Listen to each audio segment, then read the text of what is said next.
What happens to fear if we don't address it? Does it go away?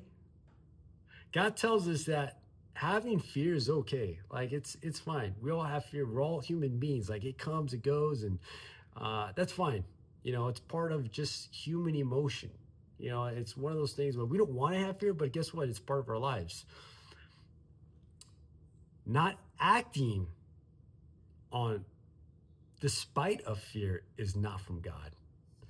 The Israel army, it's funny, when the Israel army was out front ready to fight the Philistine army in the valley of Elah, Goliath steps up and he's facing these Israel soldiers. He's facing them and he steps up.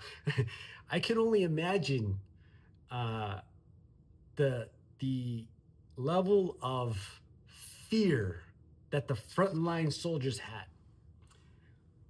You had this 9 foot tall man, monster of a man, who steps up and he's covered from head to toe in body armor.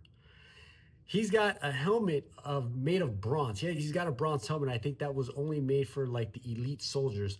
But his body armor alone with his weapons, because he's got a javelin on his back and he's holding a spear. Not to mention this guy's got his own a shield guy. I didn't know this, so I had to look it up. I Googled it. A shield guy was a guy that protected elite soldiers. So they were willing to sacrifice a man for an elite soldier. That's crazy to me. It's like a golfer with his own caddy. I'm not a golfer by any means, but it's like a golfer having his own caddy.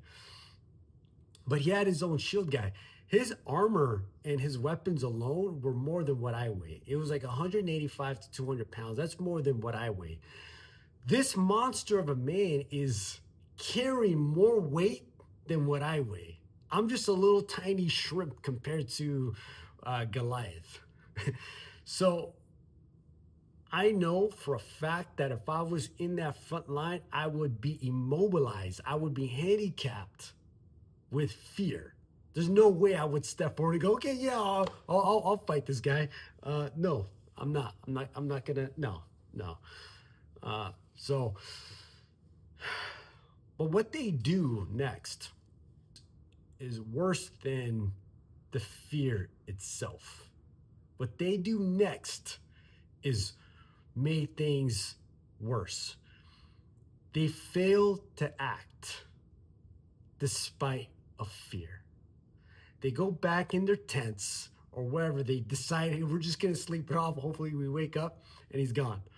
Well, they wake up the next morning and he's out there calling them out. He's calling them out. So they fail to act, and what happens is that fear manifests itself and it grows stronger and stronger and more powerful. Goliath didn't grow stronger and more powerful. He remains the same man with the same weapons, but the fear that the army had grew stronger and stronger.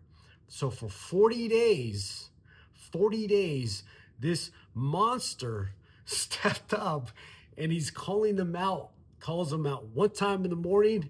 Then I think he probably goes back and I don't know what he does. Then he comes out in the evening and calls them out again for twice a day for 40 days, twice a day. He calls out the army to fight and they fail to act. How many times have we failed to act on our fears and we wait and wait and wait until it becomes overwhelming that we can't do anything? Think about that.